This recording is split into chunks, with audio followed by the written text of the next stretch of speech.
Bapak Ibu, Saudara jemaat yang dikasihi Tuhan, sebelum bersama kita akan mengikuti ibadah pada hari ini, izinkan saya membacakan pengumuman hasil lomba karya tulis membuat renungan dalam rangka memaknai Paskah tahun 2021.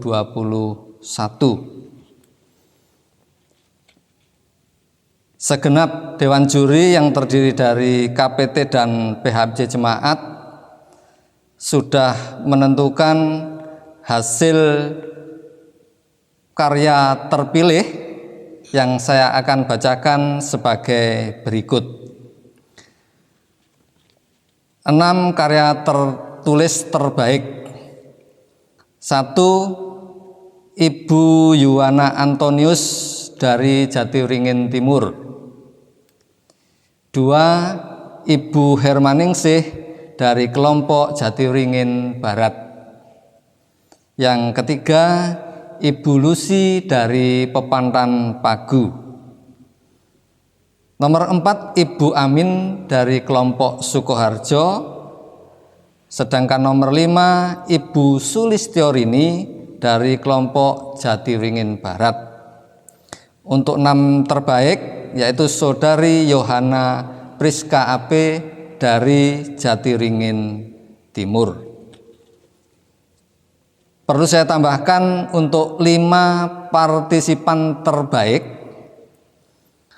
Yang pertama, Ibu Diah Ayu Oktaviani dari kelompok Jatiringin Barat. Kedua, Ibu Linda dari kelompok Sukoharjo.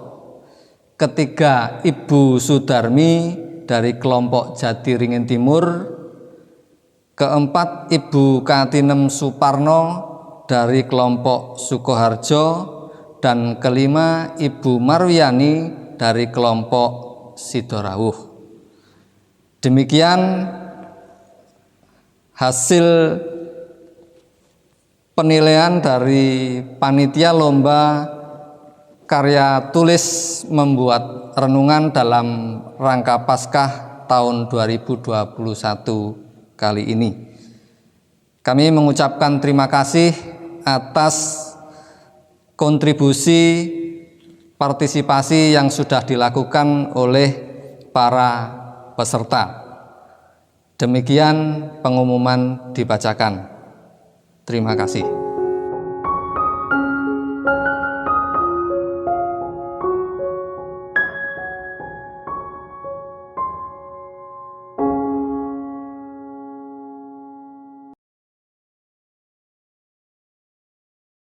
Salam jemaat kekasih Tuhan.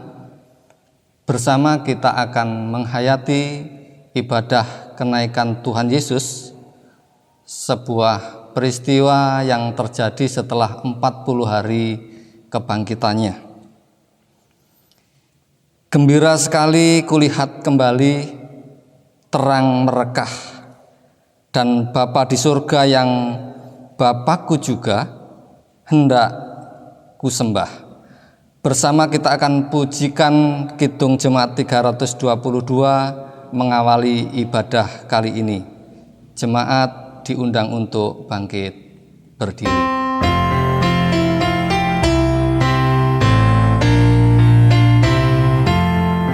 Gembira sekali kulihat kembali terang merekah, dan Bapa di surga yang Bapakku juga hendak ku sembah.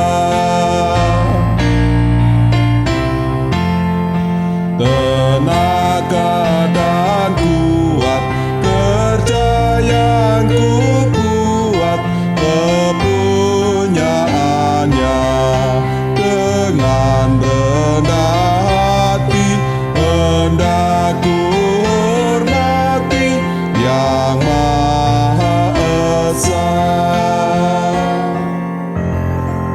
Jemaat yang terkasih di dalam Tuhan, mari bersama kita memasuki panggilan Tuhan di dalam ibadah saat ini. Di dalam hati, pikiran, dan jiwa kita mengaku yang demikian. Ibadah kenaikan Tuhan Yesus dan pembukaan bulan kesaksian dan pelayanan saat ini, ya Allah, perkenankan kami alami dan kami lakukan di dalam Allah, Sang Empunya Pencipta, yang senantiasa memelihara umat-Nya, yang kasih setianya kekal selamanya. Kasih karunia damai sejahtera Allah di dalam Yesus Kristus ada senantiasa mengalir membersamai kehidupan saudara. Amin. Jemaat dipersilahkan untuk duduk kembali. Jemaat yang terkasih, adapun dasar yang melandasi di dalam kita membangun peribadahan saat ini ditulis di dalam Kisah Para Rasul pasalnya yang pertama, ayatnya yang ke-6 sampai dengan ayatnya yang ke-8, yang demikian sabda firman Tuhan. Kisah Para Rasul pasalnya yang pertama, ayatnya yang ke-6 sampai dengan yang ke-8 yang demikian.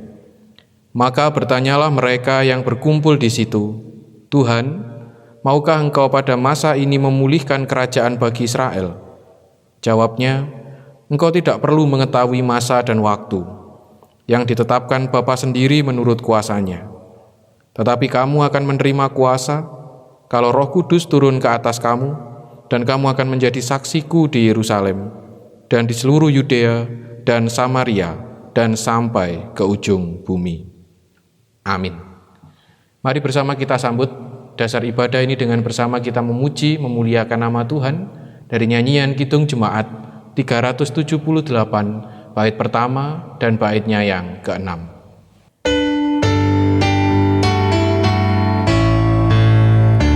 Yang diperbuat Allahku, kebaikan semuanya, rancangannya tetap teguh, ku berserah padanya. Tuhankulah selamanya, yang ingin ku andalkan, padanya aku aman. Yang diperbuat Allahku, peganganku abadi, bencana maut kemelut tak risau ku hadapi. Terasalah rangkulannya, tempat hatiku aman, kuasanya ku andalkan. Saudaraku yang terkasih di dalam Tuhan, tulisan Kisah Para Rasul pasalnya yang pertama, ayatnya yang ke-6 sampai dengan ayat yang ke-8, yang menjadi dasar di dalam kita membangun peribadahan saat ini, secara sekilas menunjukkan bahwa pada saat itu orang-orang, para murid masih memiliki pemikiran bahwa setiap anugerah keselamatan, pembebasan, kemenangan yang dialami oleh Kristus itu hanya untuk satu kelompok tertentu. Mereka hanya berpikir tentang orientasi diri mereka secara pribadi. Ditunjukkan di ayat yang ke-6, permohonan yang dinyatakan kepada Tuhan, dikatakan di sana, maukah Engkau memulihkan kerajaan bagi Israel? Tetapi respon yang diterima oleh orang-orang saat itu benar-benar menakjubkan, bahwa tidak perlu engkau tahu kapan masa dan kapan waktunya yang telah ditata oleh Bapa. Tapi pada saat ini yang menjadi penting bagi dirimu adalah, jadilah saksi akan setiap apapun yang kau alami, jadilah saksi akan setiap karya Tuhan yang telah engkau rasakan, bukan hanya dalam lingkup kecil dirimu sendiri, tetapi dikatakan di sana, nyatakan itu ke seluruh Yerusalem, Yudea, Samaria, dan sampai ke ujung bumi. Menunjukkan bahwa menjadi saksi Kristus itu bukan hanya dari lingkup yang paling kecil saja, tetapi menjadi saksi itu benar-benar harus dinyatakan sampai dimanapun, kapanpun, itu terus dinyatakan. Oleh karena itu, saudaraku yang terkasih di dalam Tuhan, di dalam ibadah saat ini, di dalam ibadah kenaikan Kristus dan juga memasuki bulan kesaksian dan pelayanan, kita benar-benar diutus untuk mengingat kembali bagaimana perjalanan kehidupan kita, bagaimana setiap langkah kehidupan kita. Benarkah panggilan untuk benar-benar menjadi saksi atas setiap karya Tuhan dalam hidup ini sudah kita nyatakan secara serius. Oleh karena itu, pada saat ini saudaraku, kita bersama-sama masuk dalam keheningan, kita masuk dalam sebuah doa, dan kita menghadap Tuhan. Kita berdoa. Kami bersyukur kepadamu ya Tuhan, hingga di titik waktu ini, Engkau memperkenankan kami di dalam keterbatasan, di dalam pembatasan yang saat ini dilakukan. Engkau masih memperkenankan kami untuk bersama-sama menerima panggilan Tuhan di dalam peribadahan. Kami bersyukur Tuhan atas waktu kesempatan yang masih Engkau berikan kepada kami ini. Terlebih kesehatan, kondisi, dan keadaan yang kami alami, kami tidak mengalami kekurangan. Bukti bagaimana Tuhan memelihara dan Tuhan mencintai kami. Bapa di surga, kami menyadari akan setiap ketidakmampuan, keterbatasan pikiran kami. Terlebih ketika kami mencerna tulisan Kisah Para Rasul pasalnya yang pertama, ayatnya yang ke-6 sampai dengan ayat yang ke-8. Terkadang pikiran kami adalah pikiran yang sempit. Bagaimana Tuhan memuaskan kami, bagaimana Tuhan mencukupkan kami, dan bagaimana Tuhan benar-benar mengayomi diri kami, sehingga diri kami ada dalam keadaan baik. Sampai kami lupa bahwa Engkau memanggil kami bukan untuk memuaskan diri kami sendiri. Engkau memanggil kami agar kami menjadi saksi-saksi Tuhan yang hidup, sehingga setiap karya, setiap cinta, setiap apapun yang kami rasakan, di mana itu bentuk pemeliharaan Tuhan atas diri kami, itu benar-benar kami bagikan, sehingga setiap siapapun yang berjumpa dengan kami, mampu merasakan bagaimana Tuhan mencintai setiap umat miliknya. Kami menyadari Tuhan, bahwa terkadang kami egois. Kami menyadari Tuhan, bahwa terkadang kami hanya mementingkan diri kami sendiri. Oleh karena itu pada saat ini, di dalam ibadah ini, kami bersimpuh di hadapan-Mu, memohon penyucian dan memohon pengampunan. Di tengah-tengah ibadah ini pula ya Allah, kami akan bersama-sama menerima sabda-Mu yang suci sebagai bentuk pengajaran, bekal dan dasar di dalam kami menjalani kehidupan. Oleh karena itu, kami memohon terang petunjuk dari Tuhan, sehingga setiap hati, setiap pikiran, dan setiap jiwa yang duduk merasakan menghayati sabda-Mu ini benar-benar siap, dan kami benar-benar tegar untuk menyatakan itu dalam perjalanan kehidupan kami. Kami serahkan seutuhnya seluruh keluarga kami yang pada saat ini akan bersama-sama menikmati sabda-Mu di dalam kuasa terang Kristus. Menyerahkan hamba-Mu yang Kau utus, Engkau pula yang akan menuntun dan membersamai, sehingga setiap sabda yang dinyatakan itu benar-benar sabda yang asalnya dari Tuhan.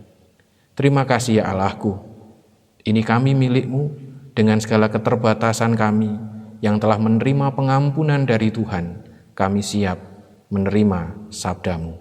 Di dalam Yesus Kristus, Sang Sabda sejati yang menjadi manusia, kami berdoa. Amin. Bapak, Ibu, dan Saudaraku yang terkasih di dalam Tuhan, kita akan bersama-sama menerima bacaan firman Tuhan pada saat ini, diambil dari Lukas pasalnya yang ke-24.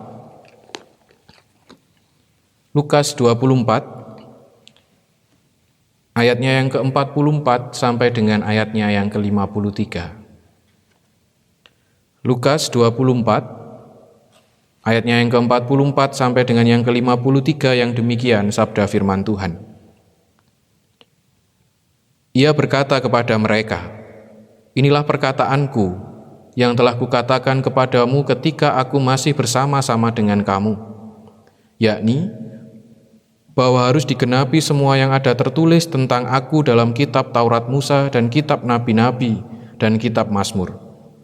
Lalu ia membuka pikiran mereka, sehingga mereka mengerti kitab suci. Katanya kepada mereka, ada tertulis demikian, Mesias harus menderita dan bangkit dari antara orang mati pada hari yang ketiga, dan lagi, dalam namanya berita tentang pertobatan dan pengampunan dosa harus disampaikan kepada segala bangsa, mulai dari Yerusalem.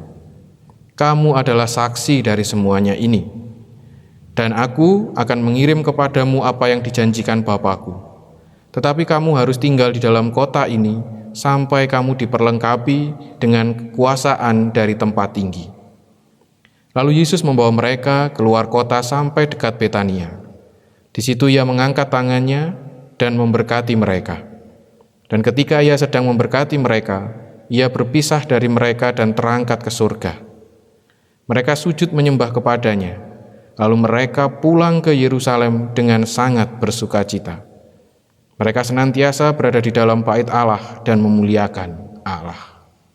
Yang berbahagia adalah kita, umat milik Allah, yang mau dengan sungguh-sungguh menghayati, merasakan, merenungkan, dan terus berjuang menyatakan setiap sabda Tuhan dalam perjalanan kehidupan ini. Tuhan memberkati, membersamai kita sekalian. Amin. Kidung Jemaat 53, baitnya yang kedua.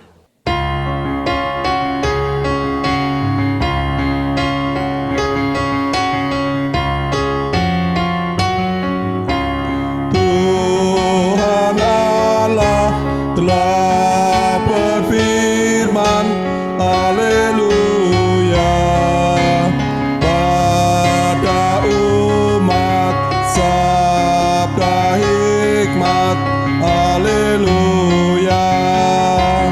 Barang siapa bertelinga, jangan menutup hatinya.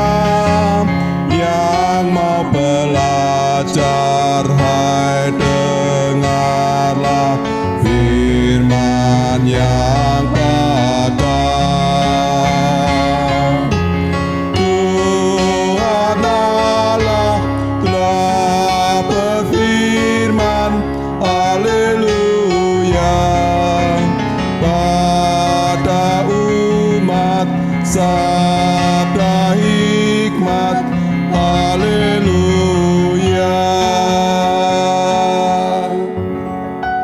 Saudaraku yang terkasih di dalam Tuhan, hampir semua orang beranggapan dan berpikiran bahwa perpisahan itu identik dengan kesedihan. Semua orang berpikir, semua orang beranggapan bahwa setiap perpisahan itu selalu identik dengan kesedihan. Jika memang kita benar-benar mau menelisik setiap apa yang terjadi, setiap dinamika yang terjadi dalam sebuah perpisahan, sebenarnya bukan perpisahan itu yang menyakitkan, tetapi kenangan di dalamnya itulah yang membuat perih dan membuat sedih. Sampai ada seorang yang pernah mengatakan, bukan perpisahannya yang aku tangisi, namun perjumpaannya yang aku sesali. Apalagi jika ketika perpisahan itu terjadi ada dalam kondisi dan keadaan pas lagi sayang-sayangnya.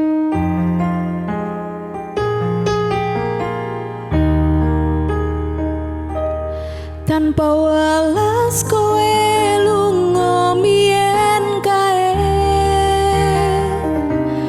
ra ono mesakne aku sithik wae,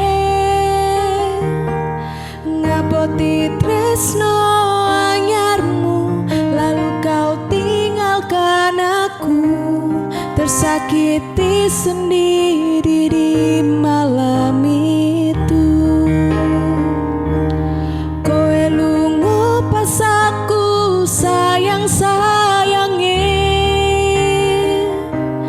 Tanpa pamit kowe ngadoh ngono wae, aku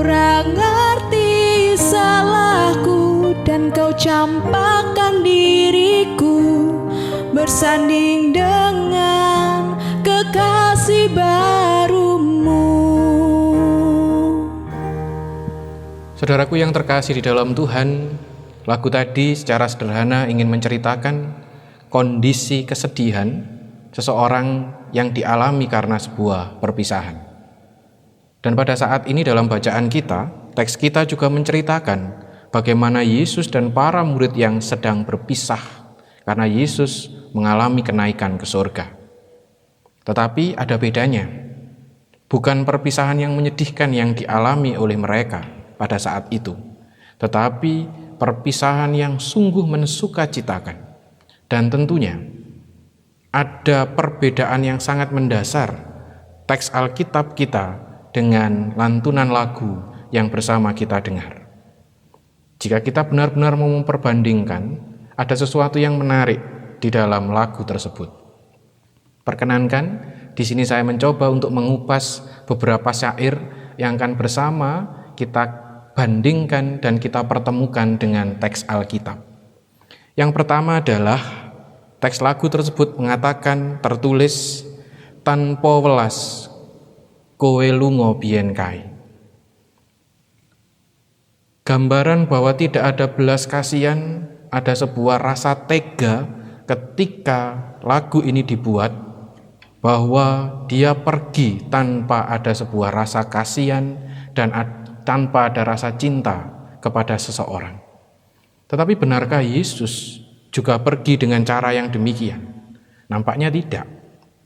Yesus pergi dengan suasana, dengan cinta yang sungguh kepada para murid pada waktu itu.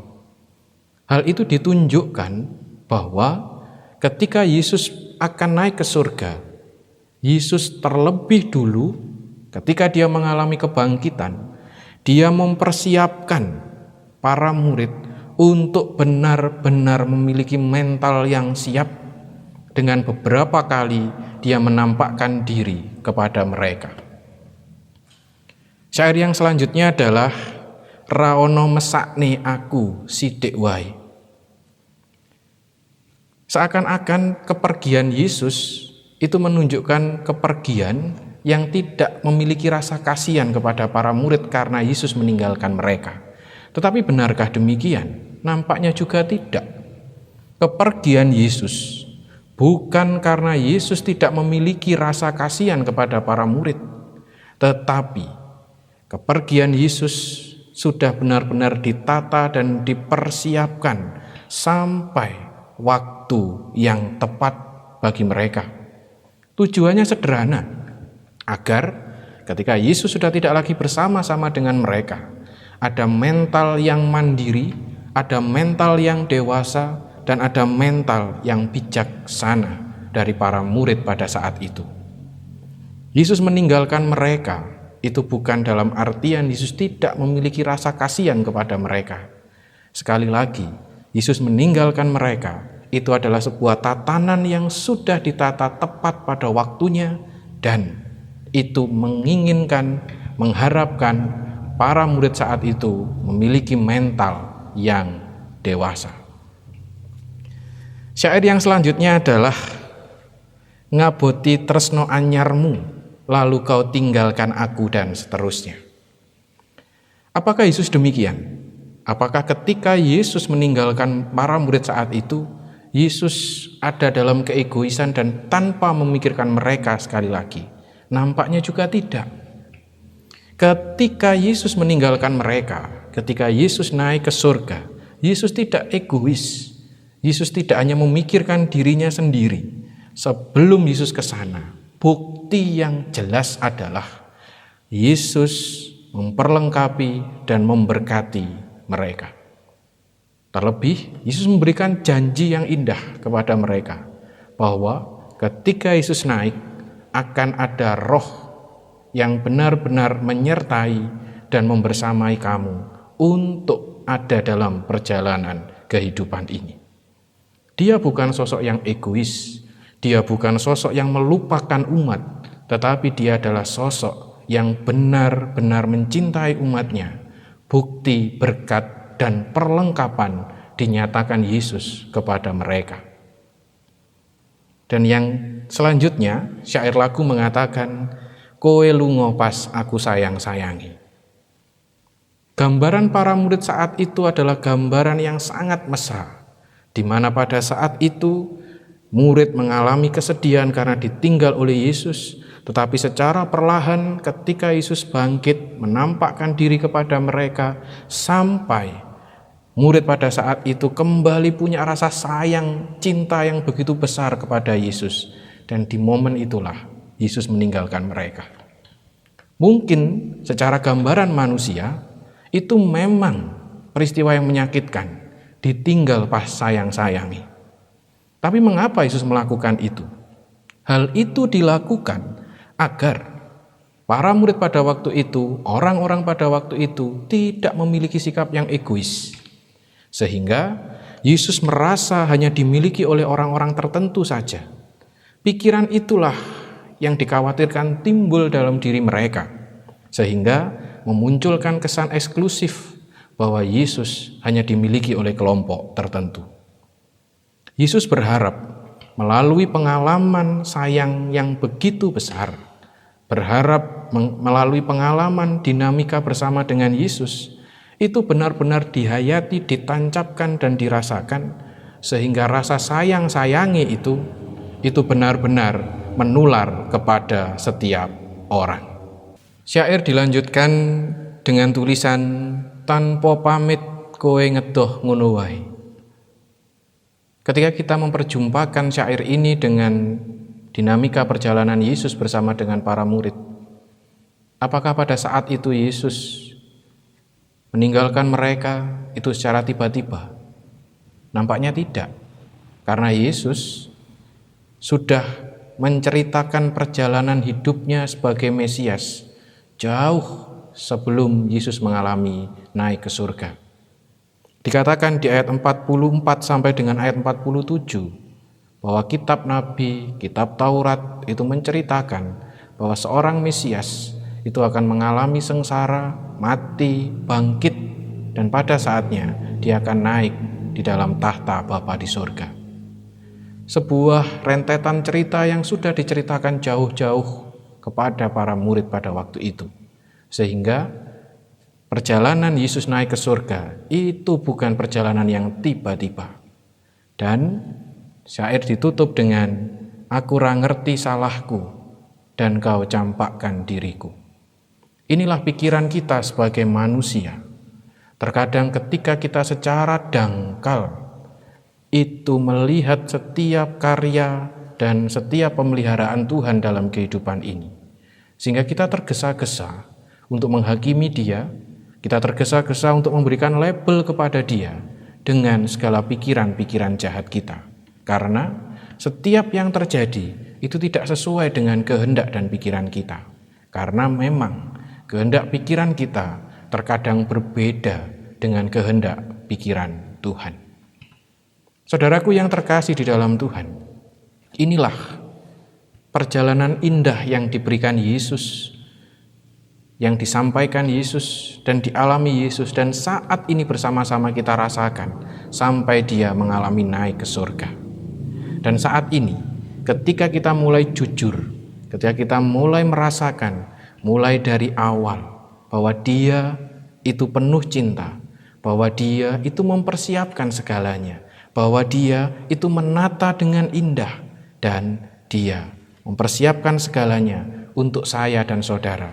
Bukan hanya untuk diam, tetapi semua dipersiapkan bagi saya dan saudara, supaya saya dan saudara, murid umat, itu benar-benar mampu menjalankan tugas panggilannya sebagai saksi-saksi Tuhan.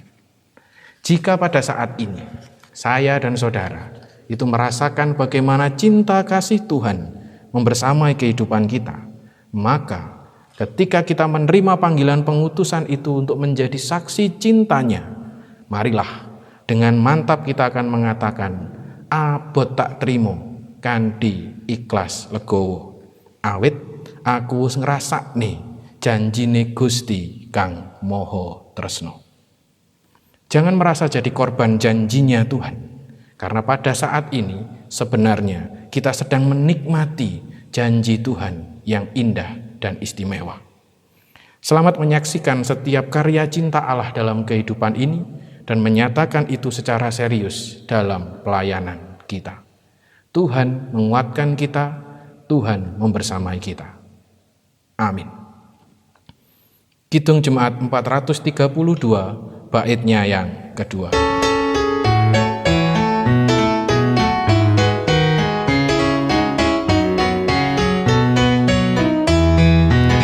Jika padaku ditanyakan apa akan ku sampaikan pada dunia yang penuh dengan cobaan.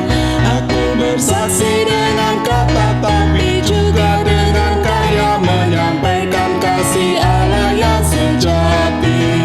Tak tersedia bagi kita pengampunan dan anugerah keselamatan dalam Kristus putranya. Kerajaan Allah penuh kurnia, itu berita bagi isi dunia.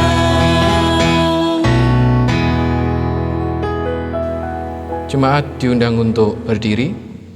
Mari kita menyatakan keseriusan kita sebagai saksi-saksi Tuhan yang telah merasakan bagaimana cinta Tuhan mengalir dalam diri kita. Kita nyatakan itu di dalam pengakuan kita, di dalam pengakuan iman rasuli. Pengakuan iman rasuli.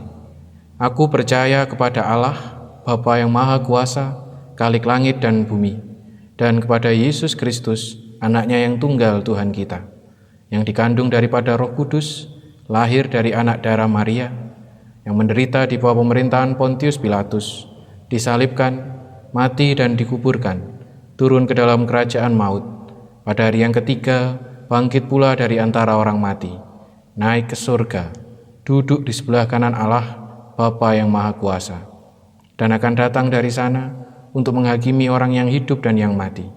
Aku percaya kepada Roh Kudus, gereja yang kudus dan am, persekutuan orang kudus, pengampunan dosa, bangkitan daging, dan hidup yang kekal. Amin. Jemaat dipersilahkan untuk duduk kembali. Saudaraku yang terkasih di dalam Tuhan, tiba saatnya kita akan bersama-sama memberikan persembahan yang terbaik di hadapan Tuhan, dengan bersama kita akan memuji memuliakan namanya dari pujian Bawa Persembahanmu.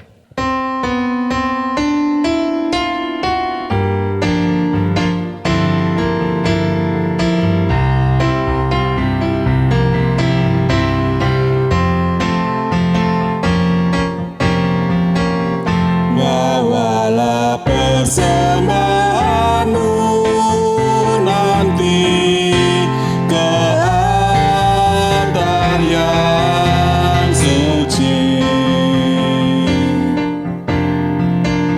Semoga Allah Bapa berkenan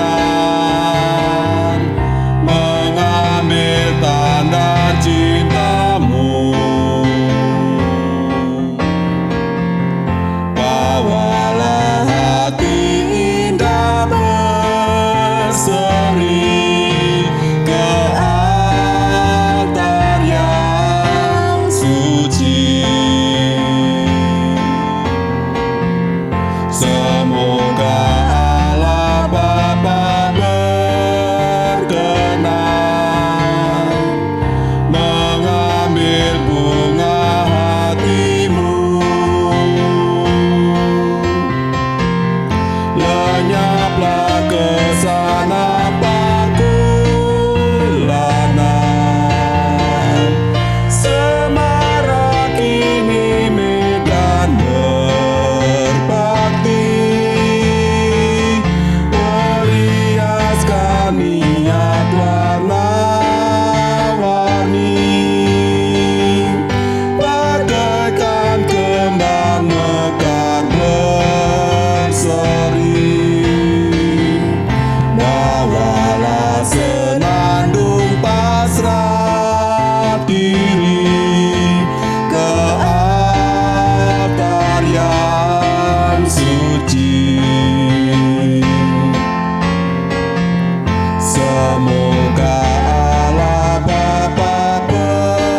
kita akan bersama masuk dalam keheningan keteduhan. Kita menghadap Tuhan di dalam doa syafaat. Kita berdoa. Terima kasih Tuhan atas sapaan-Mu di dalam peribadahan saat ini. Di dalam kami menghayati kenaikan Tuhan dan di dalam kami bersama-sama memasuki bulan kesaksian dan pelayanan.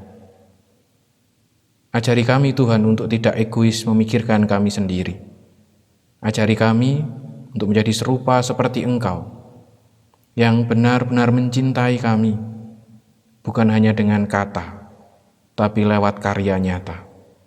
Ajari kami Tuhan untuk benar-benar memiliki cinta seperti Kristus mencintai kami. Ajari kami Tuhan untuk memberikan diri kami seperti Tuhan memberikan diri kepada kami. Ajari kami ya Allah untuk benar-benar serupa dengan Engkau. Kami menyadari Tuhan untuk menerima panggilan pengutusan itu, menjadi saksi Tuhan di dalam dunia ini, bukanlah sesuatu yang mudah untuk kami alami. Ada tantangan, ada pergumulan, ada permasalahan, himpitan dan tekanan yang terkadang harus kami alami dan kami lewati. Tapi kami percaya ya Allah, janji-Mu bukan sekedar janji manis, janji-Mu bukan sekedar obral janji, tapi Tuhan menjanjikan kepada kami bahwa siapapun yang menerima tugas panggilan pengutusan-Mu, setiap orang yang mau menjadi saksi-saksi Tuhan di dalam dunia ini, Engkau menjanjikan kepada kami bahwa roh penghibur, bahwa roh kebijaksanaan, dan setiap penguatan berkat mengalir membersamai kami. Kami memegang janji itu ya Tuhan, karena kami juga rindu cinta Tuhan itu dirasakan oleh setiap ciptaan. Kami siap untuk menjadi saksi-saksi-Mu. Kami siap untuk menyatakan itu semua, bukan hanya lewat tutur kata kami, tapi kami siap untuk menyatakan itu dalam sebuah karya nyata pelayanan yang ada dalam hidup kami. Kuatkan kami ya Allah, teguhkan kami agar kami mampu untuk benar-benar menjadi saksi Tuhan yang layak di hadapan-Mu. Ini kami Tuhan, utus kami. Bapa di surga, pada saat ini kami pun juga berdoa bagi keberadaan lingkungan kami, yang beberapa saat kami mendengar berita beberapa saudara kami, keluarga kami yang harus mengalami paparan virus COVID-19. Kami berdoa bagi mereka ya Tuhan. Kuatkan mereka ketika mereka harus mengalami dinamika kehidupan yang seperti ini. Kami percaya dan yakin mereka adalah orang-orang baik. Mereka adalah orang-orang yang Kau izinkan untuk mengalami peristiwa ini. Kami percaya bahwa Tuhan tidak meninggalkan mereka, Tuhan memberkati mereka. Teristimewa mereka yang pada saat ini harus mengalami isolasi. Tuhan, Engkau adalah sosok yang penuh cinta, dan kami yakin cinta-Mu membersamai mereka. Bagi keluarga yang pada saat ini harus berpisah sementara waktu, Tuhan Yesus, Engkau pun juga akan memberikan kesabaran, memberikan hikmat dan kebijaksanaan, bahwa setiap yang dialami adalah untuk tujuan kebaikan bersama. Ajari kami untuk semakin dewasa. Ajari kami untuk benar-benar berpikir bijak, bukan hanya untuk diri kami, tapi juga untuk semua orang di sekitar kami. Bapa di surga, kami berdoa bagi keberadaan lingkungan di sekitar kami saat ini. Tuhan, kami memohon Engkau tidak tutup mata dan tidak tutup telinga. Mukjizat karya-Mu dan anugerah-Mu, kami sungguh merindukan itu semua. Tuhan, berkenanlah Engkau untuk benar-benar menjaga kami, memberikan kami keamanan, agar kami pada saat ini dan seterusnya itu benar-benar terbebas, lepas dari paparan virus yang sangat memprihatinkan saat ini. Kami mohon perlindungan hanya kepada-Mu ya Tuhan. Kami berdoa ya Allahku bagi keberadaan seluruh warga jemaat Gereja Kristen Jawi Wetan Jemaat Jatiringin.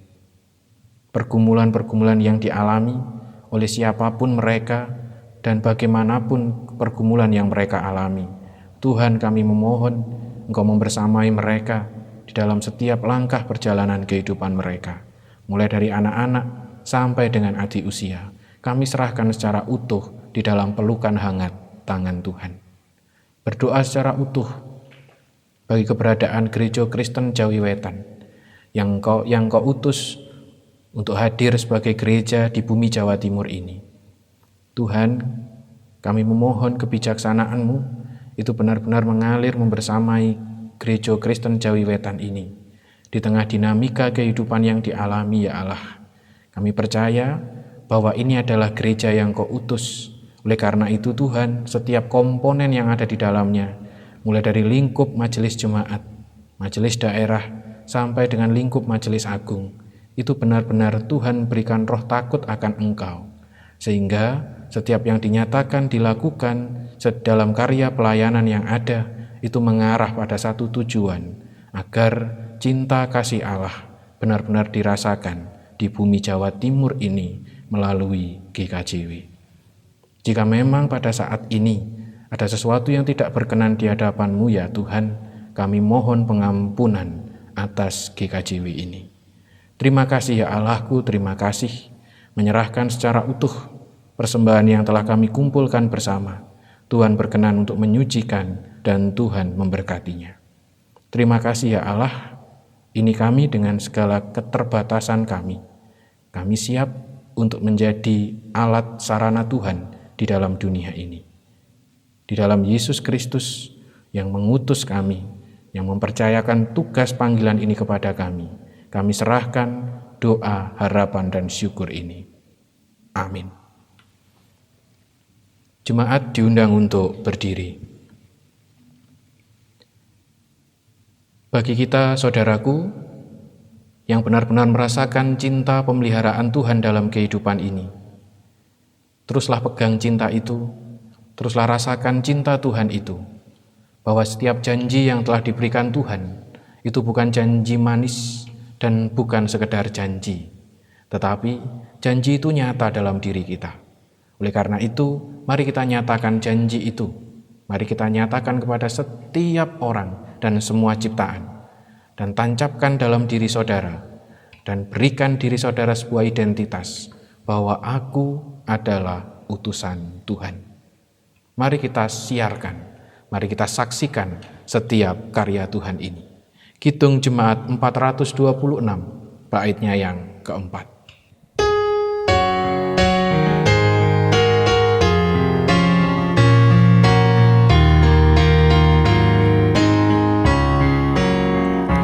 Kita harus bersaksi di dunia tentang kuasa Darah Kudus. Semoga yang masih saksi terima Sang Penebus, terima Sang Penebus,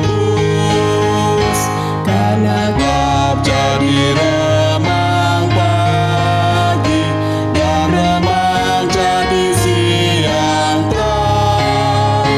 Kuasa Kristus kan nyatalah ramani dan cemerlang.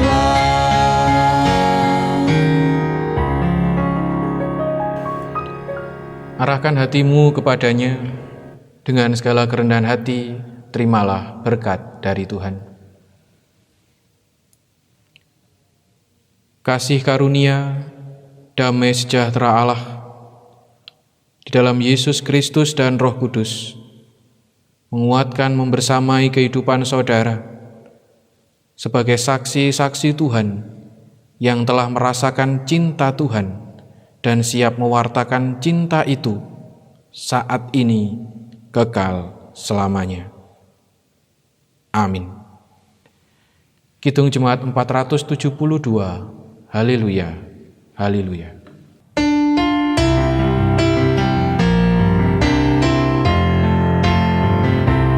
Haleluya, haleluya, haleluya, haleluya, haleluya.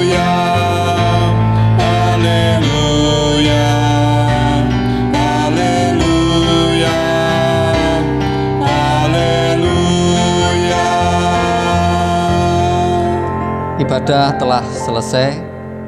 Jemaat dipersilahkan duduk kembali. Saat teduh bagi kita.